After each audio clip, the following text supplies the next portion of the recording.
36? Yeah.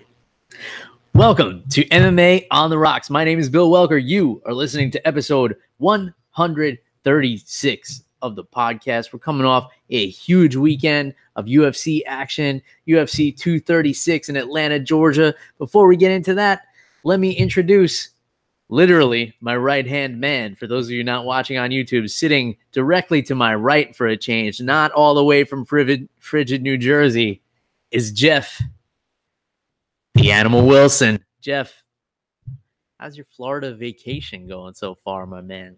Bill, I'm just happy to be out of the cold. I'm done with it. I'm not letting you relax either. I'm putting you to work. We went to open mat yesterday before the fights. Today I got you laying turf. We're just taking a break right now to do this podcast. I'm pumping you full of booze. It's more of a retreat than a vacation for you. Yeah, Bill, I needed it. I was getting lazy with the mat work. So this is getting back to basics. I feel like I'm Rocky training in Russia right now, except it's a lot nicer out and there's a lot more bugs. Fuck yeah. Well, let's kick things off right. So you owe me a debt, Jeff, because you and I made a bet last week. For those of you who didn't listen to last week's episode, shame on you, but I'll fill you in anyway because I'm a nice guy like that. So Jeff and I made a little wager on the main event of UFC 236. I picked Dustin Poirier, though I was very much on the fence. I was just leaning a little bit more towards Dustin. Jeff here chose Max Holloway, and we said we would do a shot bet. It was such a fucking incredible fight, Jeff. I'm going to do the shot with you, even though you paid your debt last night, but the listeners don't know that. So we got to do it live on the air because that's the kind of show this is. Cheers, my friend. Cheers, brother. All right. We went with a little good old Jim Beam there. So while I'm shaking off the burn as it's creeping down my chest. That's why I'm letting you keep talking. Well, we're fucking professionals, Jeff. This is, this is par for the course. We got a fresh bottle to crack open at some point here too. We got a bottle of Stagg Jr bourbon, which I'm really excited for. But let's get into some MMA talk before we crack that bad boy, because we want to get the good stuff out of the way before we start slurring our words and whatever other silliness happens along the way. So the main event, UFC 236. First of all, as a whole, this card was fucking phenomenal. I mean, we started with the early prelims. I had the projector going outside. We're sipping some drinks. We're smoking cigars. We're rooting for our boy Matt Steamroller Frevola in the prelims. Let's start at the top and work our way down, though, Jeff. The main event. You can't ask for a better main event than this. I mean, two guys who are so game, so dog fucking tough, just throwing down. The pace these guys fought at, I'm talking, of course, about lightweights Dustin Poirier and Max Holloway. The pace that they fought at for 25 minutes is unfucking real. And if you told me the way Dustin Poirier would win would be by out-voluming Max Holloway, I would have told you were fucking crazy, because everybody said the volume of Max Holloway would be too much for Dustin Poirier.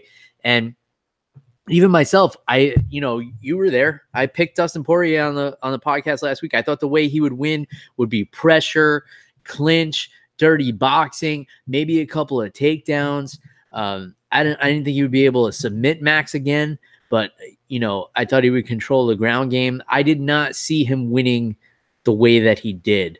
So just, all right, clean slate. I'll turn it over to you, Jeff. Give me your thoughts on this main event here. Yeah, Bill, Dustin Poirier went in there and he was just not going to lose, man.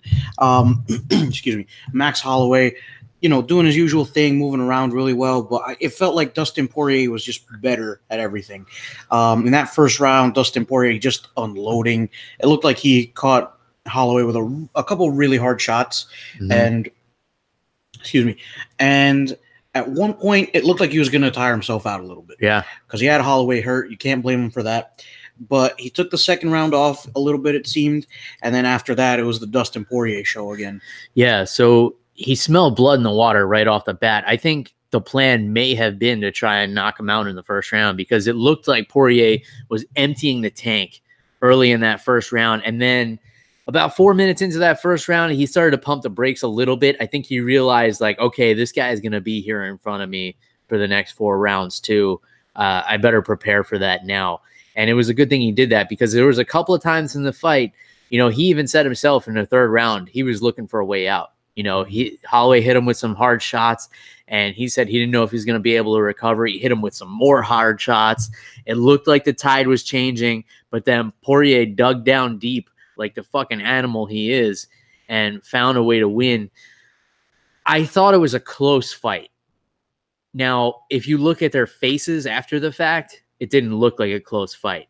But, Holloway definitely had his moments in this fight. I don't think either guy loses stock here, because what you have in Max Holloway is a featherweight champion moving up 10 pounds to lightweight to fight a guy who submitted him in his first UFC fight. Granted, it was 18 fights ago or so for Max Holloway, and he's had a lot of experience between them. The losses stick with you more than the wins. I mean, that's just a fact for anybody who's a competitor. You know this. We've heard Kamaru Usman talk about this recently in excess. So the losses stick with you. I don't care what anybody says. They're both different fighters. Yeah. But he lost to him, and he lost by submission. He tapped out. He had to submit in that fight. So that's in his head. But he went 25 hard minutes with Poirier. So even though he went into this fight as the favorite, Max Holloway, and he came out, on the losing end of it, his stock doesn't go down here at all. I mean, I can't wait to see Max Holloway recover and get back in there. I know you can't. So I guess what's next is Khabib Nurmagomedov and Dustin Poirier sometime in the fall. And what's next for Max Holloway? Man, I really like him at lightweight. I mean, he came up short in this interim title fight with Poirier, but, I've said it before, Poirier, a patient Poirier is probably the best striker in that division. And I will stand by that statement, and I'll debate anybody on that statement. And you saw little glimpses of him getting impatient and getting into some brawls with Holloway, but he didn't feed into it too much to the point where it hindered his performance. So what are you looking forward to? What's next for Max Holloway? Where do you want to see him? Or are you looking more forward to Dustin Poirier and Khabib? Yeah, honestly, Bill, I'd love to see Max Holloway stay at 155. I think the weight cut's a little easier for him. He was looking good. And even in the later rounds, I mean, it looked like he had a broken nose at one point. His face was just covered in blood. His nose was squished in, and he was still coming at Poirier. So credit to both of these guys, man. They're both absolute warriors. And Dustin Poirier, like you said, nobody loses stock here. Both of these guys put on a great performance. And I really want to see Poirier against Khabib. But I think, later on, as we approach that fight, we can talk a little bit more about it. But, dude, Dustin Poirier, what you mentioned about him being able to change his strategy mid-fight and just realizing I can't put this guy away in the beginning of the fight. This is going to be a grind. I think that shows a level of maturity and just really, really good fighter intelligence on Poirier's part. We talk about how these guys, some of them are college graduates and all that, but that's a different type of intelligence. And I think Poirier displayed that yesterday. I think that rounds 1, 4, and 5 were just absolutely masterclass by him, because in those rounds he was picking Holloway apart. I have never seen Holloway just dismantled like that. Yeah, and it's crazy because you look at Holloway's last performance where he was an underdog as the champion against Brian Ortega, and he made Brian Ortega look like he had no business being in there with him. He looked like a fucking world beater, which is why he came in as the favorite against a guy who had beaten him several years ago, and Poirier did what he did to him. So it's crazy the development both of these fighters have made, and where they are as world-class athletes. And Poirier just displayed that extra little bit of thing that champions are made out of. That extra ability to dig down deep when you feel like quitting, when you feel like giving up, and just having that sixth gear to click into, and having those reserves that most of us can't even dream of having. I mean, you and I talk about the sport all the time. I mean, we train, but not to the extent that these guys do. Yeah. So you know what it's like when you're in a tough role with like somebody tougher than you, and you feel like you look at the clock and maybe or a tough sparring session, and you're just taking so many shots, and you're like, why am I doing this? That's the difference between the rest of us, the guys who do this for the living, and then the champions. And Dustin Poirier, in my mind, proved that he's a champion with his ability to dig that deep against a guy who is relentless in Max Holloway. And I mean, he gave him 2 of his only 4 losses in the UFC, which is an incredible accomplishment. Can't say enough good things about Dustin Poirier. And not only that, he's not a guy that you expect to pull these things off. You don't expect him to knock out Eddie Alvarez. You don't expect him to knock out Justin Gaethje. You don't expect him to throw more volume than Max Holloway, but he does it. He finds a way. And, that's what champions are made of. So I'm really looking forward to what's next for both of these guys. They're both class acts. They're both championship material. Max Holloway will bounce back from this. There's no doubt in my mind he could one day become a 2-division champion. I mean, he was calling out Daniel Cormier at the end of this fight. So, man, you can't ask for more out of a main event except for a co-main event that was just as, if not more exciting, Jeff. Yeah. Israel Adesanya and Kelvin Gastelum put on a performance that blew us out of the water. I was fucking exhausted after watching this fight. I was so up and down and adrenaline dumps, and I wasn't even rooting for one guy over the other. I had no dog in this race. I just wanted to see how it would play out, and it was so back and forth and so fucking exciting. In the beginning, it looked like Kelvin Gastelum was like gonna run away with it, but maybe Israel was just downloading his patterns in that first round. And then it looked like Adesanya was going to, maybe knock Gastelum out. Gastelum comes back, and they both had phenomenal head movement. It was back and forth and back and forth. And then that 5th round, Adesanya just turned it up that little bit and almost put Gastelum away. Yeah. Definitely scored a 10-8 round in that 5th round. What a performance by both of these guys. Again, 2 guys who lost no stock last night. I have never really had an opinion on Kelvin Gastelum before. He was a take it or leave it kind of fighter for me. I can't wait to see him back in there. I think this was by far his most impressive performance in his UFC career, and it came in a loss. Obviously, we saw the heart of Israel Adesanya as well. So I know I went on a little bit of a tangent there, Jeff. Give me your thoughts on this co-main event, my friend. Dude, I think that against anybody else, if Kelvin Gastelum fought the way he fought last night, he wins the championship. Mm-hmm. The only other man on earth who could have beaten him was Israel Adesanya with the way he fought, man. I've been a fan of Kelvin Gastelum since the Ultimate Fighter season that he was on, since he beat Uriah Hall. And I kind of expected to see that again. But, man, Israel Adesanya, dude, he kicked it like Dustin Poirier. Same thing. He kicked it into another gear in that fight. And that fit, I had it kind of even at the end of the 4th round. And then Israel Adesanya, I don't know what his corner said to him, but he went in there and he looked like he was going in there for the 1st round. The way he was moving, the way he was making Kelvin miss. And something I want to point out is the leg kicks that Israel Adesanya used in the first 2 rounds. I think those paid massive dividends at the end of that fight. He knew that Kelvin Gastelum's a durable guy, and those leg kicks were really affecting his movement. I think that part of the reason we didn't see more wrestling out of him was because of those leg kicks. I mean, he was even moving around once he was starting to get out of range and stuff. It looked like he was struggling a little bit. So I think those leg kicks were a really, really nice strategy from Israel Adesanya. And then in that last round, dude, he just put it all together. He was setting up things and just backing Kelvin up into a corner. I thought he did a really good job of using his reach, which I felt like he wasn't doing in the middle rounds of this fight. Probably rounds 1 and maybe 3. He wasn't using his reach as much. But in that last round, everything just came together. Yeah. And he just put on a really good display in that last round. Yeah, all great points by you, Jeff. And for me, even going into the main event, the volume felt like it was turned down.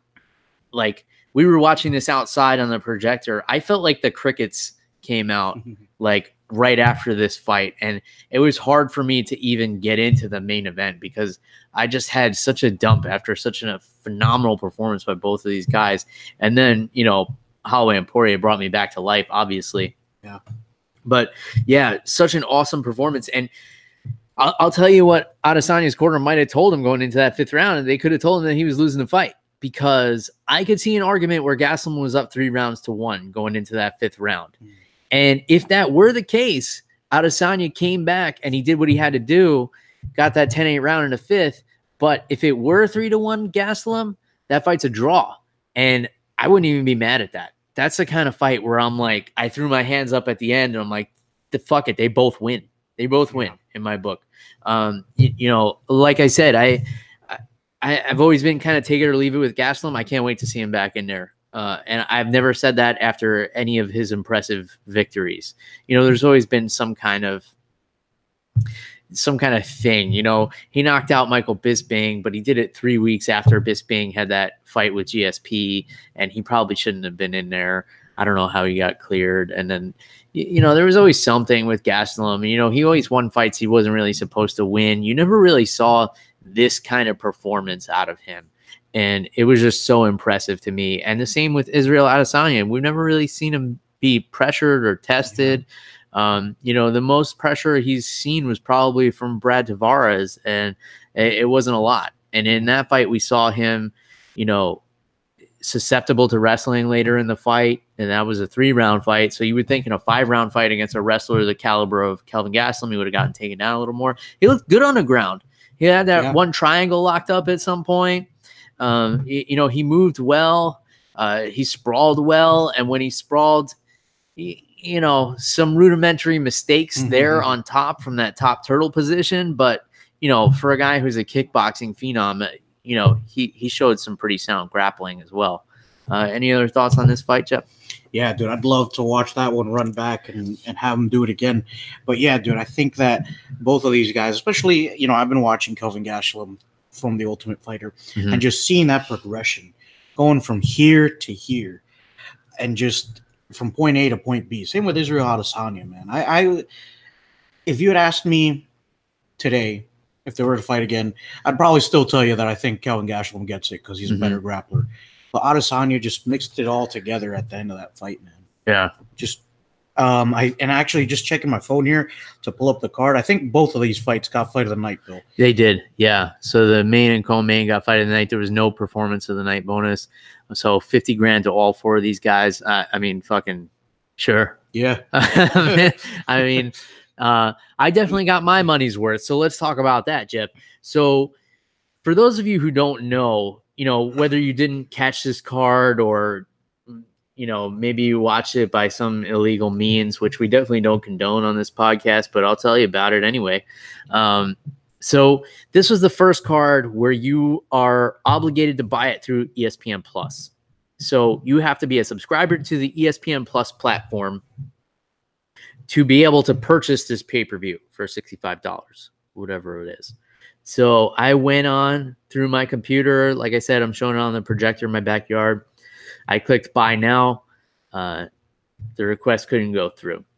I got some kind of error message, which I screenshot, and I guess I'll share with the ESPN people so they can try and sort this out. Try it 2 more times. Buy now. Do you realize this is going to cost $65? Yes, I do. I want to buy this because I want to watch these fucking fights. And, you know, I was willing to lay that money out, Jeff. I had it in the bank account. I'm ready to turn it over to ESPN. Take my money. I want to see these fucking fights. And if I had paid the $60, I would have said, today I'll pay you $60 more for what you delivered in the product, just in that co-main and main event alone. Didn't work. Tried it on my phone. Oh, you can't order it on your phone, even though that was one of the marketing points of ESPN Plus. Oh, you can watch it anywhere. You can watch it on your phone. Well, no, you can't. So another buddy who was over last night, Matt, he tried to order on his phone so we could project it onto the screen. Nope, couldn't order on his phone either. So we had to use other means, Jeff. I mean, you got to do what you got to do. Desperate times call for desperate measures. So we found a way to get the fights on We did not pay for them. You know, I'll be very candid about that. But we wanted to. I tried to give you my money, ESPN. I was like, here, take my money. I want what you're offering. I want this product. I want to view it. I'm willing to give you the money for it. And you said, nah, we're good. So I took that as, you know, go and find some other means to watch it. And that's what we had to do. And we found a very good stream, somebody who was able to purchase it and share it with the world so graciously. Yeah, thanks to that one guy who was able to buy it. Yeah, so that one pay-per-view buy, I guess, is going to carry ESPN Plus. So the thing with this deal is, so UFC turned over all rights to ESPN. So they don't deal with any of the cable companies or anything like that. You know, they were out on the market. You know, Showtime could have picked it up, HBO, you know, anything. They could have done it exclusively through Fight Pass if they so chose. But I think not a lot of people are going to subscribe to Fight Pass and then pay for the pay-per-view. So the $5 a month for ESPN Plus, and then ESPN pitched in this deal. And the thing about the deal is ESPN guaranteed them 150,000 pay-per-view buys. So even if the UFC sells 80,000 pay-per-views, ESPN will pay them out for 150,000 every single time, which kind of screws guys who have leverage, like Conor McGregor or guys who get big pay-per-view numbers, because now the UFC doesn't care. They're like, we're getting on average 150,000 buys. You know, we're getting paid out for that for the next 4 years or whatever it is. We don't have to negotiate with terrorists anymore. So depending on your perspective on who should have the leverage here, you know, the big conglomerate or the independent contractor, but, you know, a lot of people have their feelings about Conor and guys who do well enough to have that kind of leverage. So depends which side of the fence you fall on, whether this is a good or bad thing. But point being, fuck ESPN Plus this weekend because they couldn't deliver on something that was very simple. You know, they're charging $65 for a product and they couldn't deliver on it. So, you know, we had to get it by other means. We tried. Any thoughts on the platform, or did I present you with any new information there, Jeff? No, I think it's a lot of the same. You know, I remember that first ESPN event. I remember all the issues with that, and just I did the free trial for the ESPN Plus, and I don't think it's worth it. Yeah. I'll quote my buddy Steve Maraboli from the MMA and Beyond podcast. They're channeling through ESPN minus right now. Funny. That was good. So I don't like to live in the negative, Jeff. So let's get back to the positive. And I want to pour one out, and we're going to skip around the card a little bit, because the fight I was most stressed out about came in the main event of the prelims on ESPN. My boy, Matt Steamroller Frevola, getting his first win in the UFC. It seems like he's been in the UFC forever at this point. He's been through some wars, but this is the first official victory. Of course, he had a win on the Contender Series. He had a little bit of a misstep in his UFC debut, and then he went to war with Lando Venata, the greatest fight of 2018, easily. I'll tell anyone who will listen, go back and watch Matt Frevola versus Lando Venata. It will be one of the best mixed martial arts contests you will ever see in your life. So Matt Frevola comes in against another Tuesday Night Contender Series winner in Jalin Turner, who was a knockout artist at 170 pounds, dropped down to 155 pounds, knocked out his last opponent cold, and comes in against Matt Frevola looking huge in there. 6'3" at 155 pounds is insane. I mean, we saw Ovin St. Preux and Nikita Krylov last night at light heavyweight, and they're both 6'3", and they're filled out a little bit more than Jalin Turner, but not much. I mean, Jalin Turner was a big, long, rangy fighter in there against Matt Frevola, but, you know, Frevola did exactly what he needed to do and exactly what he said he was going to do right here on MMA on the Rocks, folks. If you tuned into episode 133, you heard the steamroller on here say, Jalin Turner wants to stand with me. I'm going to bring a complete mixed martial arts game to him. And that's what he did. Every time he hit a road bump, every time he hit a wall, he turned a corner and he figured out a way to make it work. most literally in his takedown attempts. So in the second round, he was going for a double leg and he's driving straight forward. And even Daniel Cormier, the champ, is saying he needs to cut that angle. In the third round, he came back. He cut that fucking angle, Jeff. He finished that same takedown. So, you know, every time he hit an obstacle in this fight, he figured out a way to make it work. He did have a little bit of a slip up in that second round where he was on his back. It might have looked like Jalin Turner was standing up because he's so fucking tall, but he was on his knees, and Frevola gave him a heel in the eyeball. I don't know how much that hindered Jalin Turner's performance, but Frevola coming away with the win, man. And we were going nuts here in the backyard. So, Steamroller, I know you're listening, man.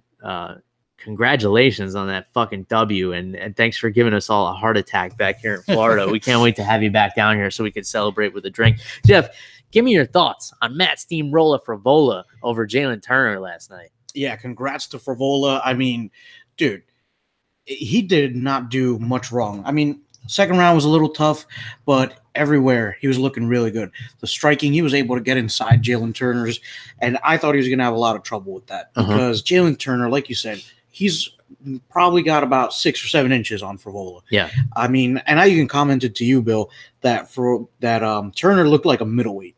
Once they were in the octagon, excuse me, moving around each other. But dude, Frevola just did such a good job of using his wrestling, and you could see, you could see that Jalin Turner was fading. Sorry, give me a sec here. It's all good. So you can see that Jalin Turner was fading a little bit. He did look tired. Frevola looked tired himself come that third round, but you know he dug deep too, just like Dustin Poirier did in that main event. Did you have somewhere you were going with that, Jeff? Yeah, absolutely. And it's different, man. You know, getting tired and being able to push through that. You know, I'm sure Matt Frevola has been working on his jiu-jitsu, his wrestling. So he may have looked tired, Bill, but I'm sure he hadn't hit that wall completely. Yeah. Yeah, I'm sure he had a couple extra gears to go. And I can say that with confidence because I've seen him train. So let's take a break in the action here, Jeff, because sitting in front of us, for those of you who've been watching on YouTube, you may have been wondering what this bottle is in front of us, this glorious dark caramel gold. And this is a very rare bottle of bourbon, and this is Stagg Jr. And it comes out of Kentucky, out of the Buffalo Trace Distillery. That's where they're working this stuff out of. And for those of you who don't know, anything that comes out of Buffalo Trace, so Colonel Taylor, Eagle Rare, the magical unicorn that is Blanton's. You've heard me talk about all these bourbons countless times. It's hard to come by in Florida because they limit the allocations and there's all kinds of red tape, blah, blah, blah. You guys don't need to know about that, especially if you're fortunate enough to live somewhere where you can get this stuff regularly. So I came across this bottle of Stagg Jr. at a liquor store, and I had to pick it up. And we're going to do a live tasting here. Let's hear that cork pop. Beautiful. Beautiful. And what better way to test out this bourbon than to celebrate the victory of Matt Steamroller Frevola? Because when he was on the show, he said he's found a new appreciation for old fashions, which, of course, is a famous whiskey cocktail. So we're going to do a live taste of this.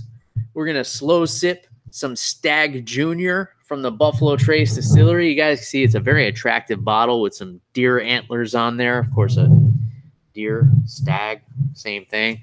Anyway, Steamroller, cheers to you, my friend. Cheers to you, Frevola. Let's see how this tastes, Jeff. Okay, it's got a little burn up front. Yeah, but it mellows out after a sec. It's not bad. So it's an interesting burn because you get some pepper kind of creeping across the top of your mouth. You getting that? Yeah, yeah. And also across your tongue. It smooths out. You can feel it smooth out. And it's like a piece of caramel melting on your tongue. And then it burns you again. Yeah. So it's kind of like you have a lot of different layers here. I'm going to cut this with a little bit of water. So just a couple of drops. Yeah, I can feel this going up into my sinuses, but it's clearing me out, Bill. My allergies have been bothering me. Being a little easier after this. I mean, my throat is not burning as much as probably Eric Anders' leg is, but I'm feeling that sensation. It's kind of waking me up a little bit, which is good because we still have some turf to lay down after we do this, after we do this podcast. So, verdict on Stagg Jr. This stuff is fucking delicious. So it's like putting like an atomic fireball in your mouth, and then it melts away, and it's got that sweet center, but then it's got an afterburn to it too, like an extra little surprise. This is really good shit. I guess I can see why it's hard to come by, because you don't get these kind of sensations from like a Jim Beam that we took a shot of at the start of the show. So I can't guarantee the quality from here on out, folks, because the animal and I were knocking back a couple of beers while we were doing some yard work. We've had a shot. Now we're sipping on some bourbon. We're getting loose here, but we still got some fight action to talk about. So let's move on down the card. So we got the next fight down was light heavyweight action, Nikita Krylov and Ovince St. Preux. And right before this fight started, somebody who was over last night asked me who I was leaning towards. And my response was simply that Ovince St. Preux is too hot and cold. Nikita Krylov, you kind of know what you're going to get. He's going to be tough everywhere. He's going to be dangerous everywhere. But when he faces that elite competition that's always on, like a Jan Blachowicz, who submitted him in his last fight, that's when he cripples. And I just didn't see Ovince St. Preux being able to give that kind of consistent pressure to Krylov. And that's pretty much what happened. So Krylov coming away with a pretty nasty rear naked choke victory, where he put so much pressure with his hips down on Ovince St. Preux's back and then pulled the top part of his body up as he was cranking. I don't know that it was fully under his chin, Jeff, but it was enough to do the trick. Give me your thoughts on this light heavyweight matchup here. Yeah, dude, it was really good for, the time that it lasted. And Nikita Krylov, in addition to that, man, he must just have a tight squeeze, because it didn't look like the rear naked choke was under the chin, and he might have just made OSP so uncomfortable, man.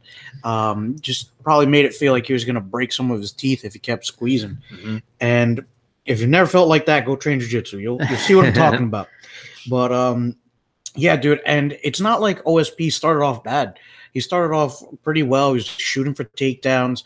Nikita Krylov tried to lock up a guillotine on him, and OSP was setting up the Von Flue choke. And, things were looking okay up until they stood up again, and Krylov took OSP down and was able to go around his back and stuff. So really good fight from both of these guys for as long as it lasted. Yeah, for sure. And again, with going back to OSP, the thing with him is when things are going well, he'll fight better and better. When things are going his way, great. Once they're not going his way, it becomes an avalanche for OSP. And that's unfortunate, because here's a guy who's so physically gifted. But I just don't know if he has that extra gear that we're talking about, with the champions here. I don't know that Nikita Krylov has it either, but he definitely is able to dig a little bit deeper. He was in some bad spots against OSP, and he was able to work his way out of them. And yeah, going back to your point about that crank over the chin, a lot of people criticize Conor McGregor for tapping against Khabib in their last fight because the choke wasn't under the chin. Sometimes that could be worse. I mean, that kind of pressure on your chin, that can unhinge your jaw. And once you feel that kind of pressure where it feels like your jawbone is going to explode, yeah, that'll make anybody tap. Anybody listening to this, you will tap. Anybody who is a professional fighter and you're feeling Khabib's squeeze like that, you're going to tap too. So if there is any criticism out there against OSP for tapping to this choke, go fuck yourself. I haven't heard any of that though. So not too much stock lost for OSP. I feel like he's one of these guys who still has enough of a highlight reel and enough clout to, kind of get another main card fight here in this light heavyweight division. Maybe they put him in there with a Johnny Walker. I don't know. For Nikita Krylov? No, for OSP. I don't know, dude. I feel like Johnny Walker's been really hot lately. I don't know if OSP wants another loss that quickly. Yeah, but it's OSP's, getting in his upper 30s. Time to shit or get off the pot. You know, if you can't hang out with these young tigers, maybe you can't hang. Yeah, Krylov and Johnny Walker would be good too. So take the wheel, Jeff. What do we got next here? All right, Bill. A really good light heavyweight fight that stood out for me because they were about the same size as Jalin Turner here. Was Khalil Rountree Jr. versus Eric Anders, dude. Mm-hmm. And Khalil Rountree, his striking isn't the best. He's more of a grappler. He's more of one of those really high-level wrestlers. But, Bill, last night, he mixed it up, man. He was throwing leg kicks, setting up his leg kicks, throwing the hands really well. He didn't seem stiff. He seemed really loose. And Eric Anders paid for it because his leg was about the color of this cup in my hand by the end of that fight. Yeah. I mean, he tenderized that leg, and it was bad, dude. I thought they were going to stop the fight at one point because every time Eric Anders went to the ground after that, it looked like Khalil Rountree might have to help him up. Yeah. It was bad. But yeah, dude, I honestly, for me, I thought Eric Anders was probably going to be the one guy who would definitely win his fight. He's moving up in weight. He's got a little bit of extra power coming into his hands with the extra 20 pounds between middleweight and light heavyweight. So I thought it was kind of a foregone conclusion for him. But Khalil Rountree, dude, you know, I've always kind of like how you view Kelvin Gastelum, that's how I view Khalil Rountree. He's never really here or there. I'll watch him fight. I don't think he's a bad fighter by any means. Yeah. But he mixed it up last night, and he made Eric Anders look like a chump, for lack of a better word. Yeah. So I don't think the move up to 205 was good for Eric Anders. I don't think it did him well. Yeah, I know he struggled a little bit. He probably has a big cut to get to 185, but I think he's got to just figure that out and stay there because Khalil looks so much bigger than him. He was landing some big shots. Those inside leg kicks were brutal. He really did beat the fuck out of Eric Anders' leg. It was so red. And if I've ever seen a 10-7 round in my life, Jeff, it was the second round of this fight where Rountree knocked him down 3 times.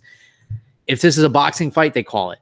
And man, I know, you know, the logical side of me says, and the side of me who has been training in martial arts for a long time says that maybe he fell down so easily because his leg was so beat up. But man, he got dropped hard, and he got dropped from hard punches. At the end of that second round, I think if you're in Eric Anders' corner, you got to call that fight, man. You know, just pack it in, go out there another day. I wouldn't think any less of him. I wouldn't think any less of his corner. In fact, I would think more of his corner because I know they're looking out for their fighter. Go out there and fight another day, man. You know, he went out there and he took some unnecessary punishment in that third round. Granted, it slowed down a little bit. He wasn't getting blasted like he was in that second round, but was it really worth it? I mean, he wasn't going to win. Even if he was able to win that round, he would have had to have some kind of miracle knockout of Khalil Rountree, which the way he was fighting wasn't going to happen. Now let's talk about the striking of Khalil Rountree. He's been spending a lot of time in Thailand lately, and you could tell he changed his stance up. You could tell the snap on his kicks. You could tell the way he was bouncing. And then when he switched up and went back to more of a traditional Western boxing stance, that's when Eric Anders was getting inside on him. But when he switched back to that more Muay Thai style, it worked. You know, would it work in this light heavyweight division against some more, you know, grappling heavy guys? I don't know. Because that Muay Thai stance, you're standing so straight up, you're light on your feet. It's easier to hit takedowns on guys like that. But we did see him switch back and forth to that boxing stance and square up a little bit more, which would be better against a grappler. So I'm excited to see the evolution of Khalil Rountree. You know, he's still a young guy. I don't think he's even 30 yet. So, you know, good for him. As for Eric Anders, I would like to see him definitely take some time off, heal up, and get back to 185. Any other thoughts on this one, Jeff? Yeah, dude, I agree with you. Anders, he's been in a couple of wars in his last couple of fights, so I think some time off will do him some good. And as for Khalil Rountree, I love seeing that. That's why I'm such a big fan of Alexander Gustafsson, because after his loss to Phil Davis, he said, you know what, something's not working. Let me train with you. Let me work on what you're good at so I can add that to my game. So I love that Khalil Rountree is doing that. And it paid dividends for him yesterday. And Bill, someone that I thought was going to have a little bit of an easier night was Alan Jouban against Dwight Grant. And this was a welterweight bout. And I knew Jouban was the underdog going in, but I feel like he was well-rounded enough where he could have beat Dwight Grant. Yeah. But I think we discussed this yesterday, and it was just a really close fight. I think that somebody was going to be unhappy with this decision. Oh, yeah. Either way this one went, somebody was going to be pissed off. So Dwight Grant was landing the bigger shots, but he was backing up a lot more. So to the untrained eye, it looks like Alan Jouban is like clearly winning the fight because he's moving forward and, you know, he's peppering Dwight Grant and not really doing any damage. But when Dwight Grant landed, he was hurting him. So Dwight Grant, another Contender Series standout against the much more experienced Alan Jouban.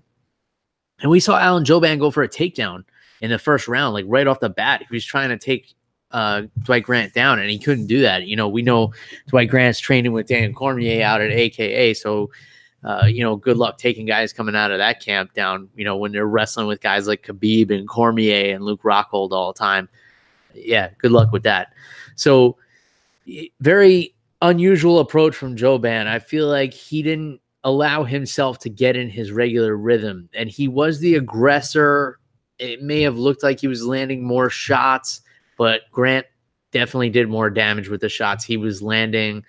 I could see an argument for Jouban winning the fight, but I don't think it was a robbery. Yeah.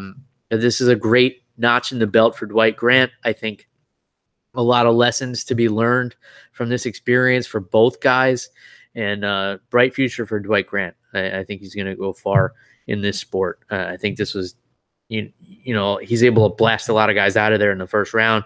He didn't have that experience last night, and you know, on to the next. I know a lot of people were pissed off about this decision, but it didn't really rub me the wrong way, to be honest. Yeah, I could have seen it going for Jouban, but I don't think he got robbed. I think he was more upset than he should have been.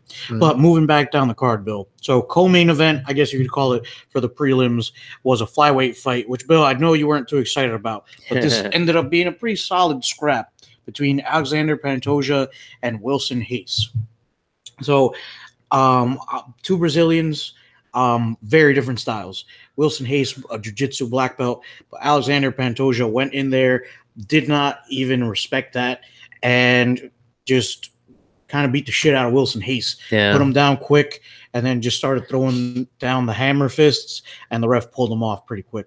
Yeah, so Pantoja is one of these guys that phenomenal fighter, but you'll probably never hear much about him because he's a flyweight. Wilson Hayes probably shouldn't be a flyweight, and I know he cuts a lot of weight.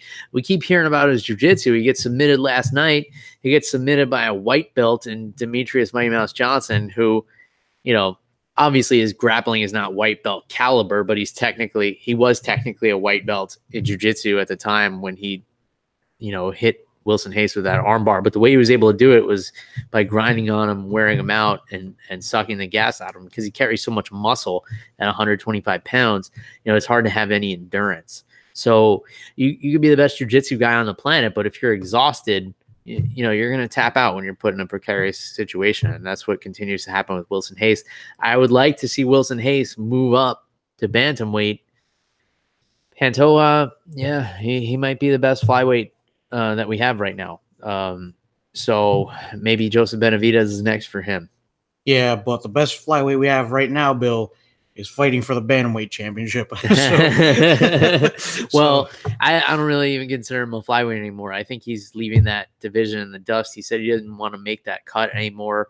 Now he's getting a title shot at bantamweight. I think win or lose, we see Henry Cejudo stay at 135 pounds. That's my prediction. I don't know. I don't know. I don't have much more to say about it, because the guys who are fighting in the fight didn't have much to say about it, as we saw from the press conference the other day. I mean, Marlon Moraes is sitting there in his dad's suit, and Henry Cejudo has the most cringeworthy smack talk ever. And he's like, "Who's next? Who's next?" I don't know. Gold medal. Yeah. I mean, he's really so much respect for Henry Cejudo as an athlete and a competitor. I mean, Olympic gold medalist in wrestling and UFC flyweight champion. He's done something nobody's ever been able to do before. I mean, win a gold medal, win a UFC championship, but somebody teach this guy how to fucking speak. I mean, he's like, he ends up putting his foot in his mouth so much, and his trash talk is so weird. And then trash talking with Marlon Moraes, who doesn't really know how the banter works. It's awkward, man. I wish they wouldn't do these big press conferences. Like, not everybody is built for these things. Like, Ben Askren is built for this. Chael Sonnen is built for this. Conor McGregor is built for this. When they put Khabib in the press conference with Conor, it was so awkward. He doesn't want to do it. Don't make him do it. You know, when you have the right vibe, put press conference together with guys who can handle the banter and who can handle that kind of shit talk, I went off on a tangent here. Let's get back to the fights and try to wrap this thing up because we got some work to do too. Yeah.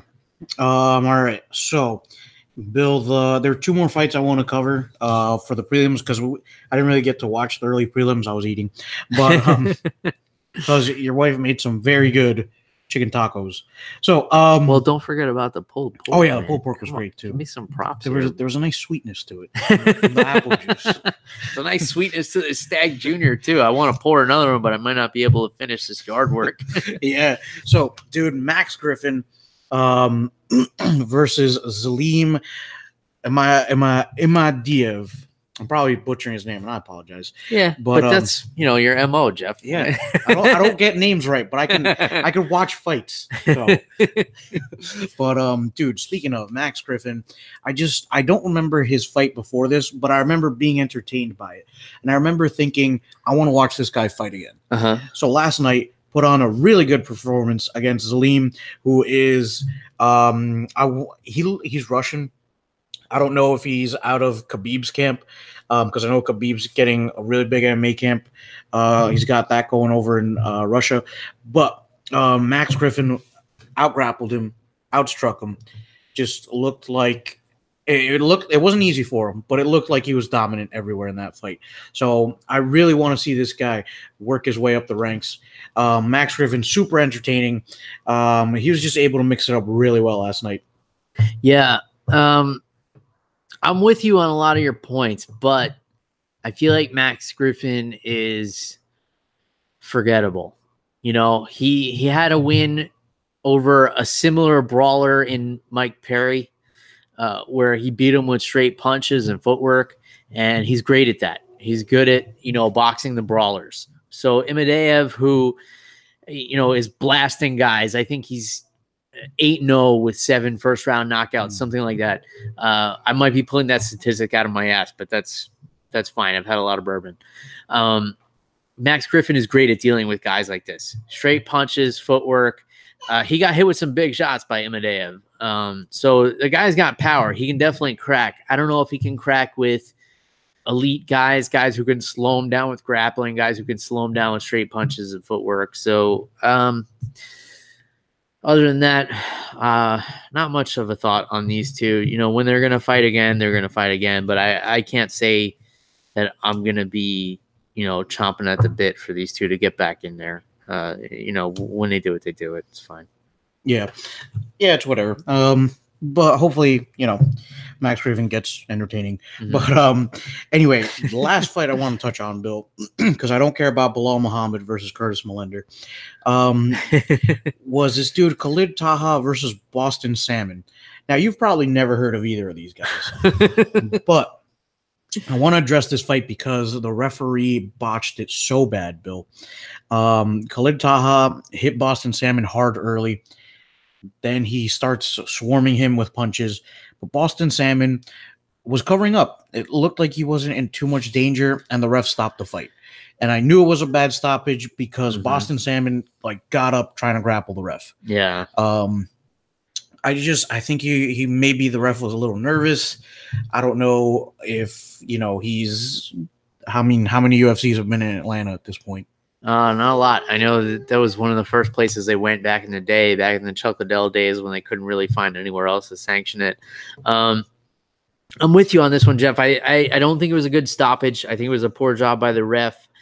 But to play devil's advocate, Boston Salmon did start falling face first towards the mat. It looked like he was off balance. But, I mean, if you're at the right angle, it looks like he's falling face first. think he still had his bearings enough for the ref to let it continue a little bit more. I think if it was a more experienced ref like a Herb Dean, who is not present on this card because the Atlanta Athletic Commission didn't call him for it, and if it were more experienced fighters, you let it go on. But I guess when it's less experienced fighters, you know, err on the side of caution and stop the fight early. And I don't know. I just feel it. I'm falling flat here, Jeff. Like I have a point I want to make, and then I just don't care because the co-main event and the main event, I'm still stuck on those two fights. They were both so incredible, and now we're both being distracted by my daughter outside the window, who's ruining our turf job, Bill. She's walking all over those pallets we took all morning to lay down. So much blood, sweat, and tears and beer. Yeah. So, Bill, before we go, I just want to thank Gracie Clearwater. Sorry, I blanked on the name. I'm a little drunk. But I just want to thank Gracie Clearwater for hosting their open mat yesterday. Thank you for Matt, Tom, for rolling with me. Thank you, Bill, for teaching me a couple of lessons. And a very happy birthday to Stacy, whose birthday it is today. Happy birthday to you. So hopefully I can jump on the mats again a couple more times before I head out. So, Bill, thank you for hosting me. And ladies and gentlemen, if you're listening, hopefully you enjoyed the cards. Hopefully you've enjoyed our drunken banter here. And have a good Sunday, everybody. Yeah, man. It's been a pleasure, as always, having you here in my home, in my gym, in my backyard, watching the fights and helping me lay down turf. I appreciate the free labor, Jeff. All I've had to do is booze you up the last couple of days. So I'm looking forward to getting a few more rolls in with you before you head out. So it's been great having you here live and in person. We don't have to do this over YouTube, which saves me a few editing minutes too. Guys, reach out to us on social media, will you? We love hearing from you guys. Let us know what you're thinking and drinking out there. If you want to reach Jeff, it's at @animal_Wilson on Twitter. You guys know how to get a hold of me, so fucking do it, will you? It's at MMA on the Rocks. Twitter, Facebook, Instagram. Send me an email. Go to our website, MMAontheRocks.com. Read the articles I write, or don't. Just share them with people who do read articles. Either way, we'll talk to you guys next time. Leave us a review. Subscribe to the YouTube channel. Yeah, all that. Do it all. Until next time. Cheers, everybody. Goodbye.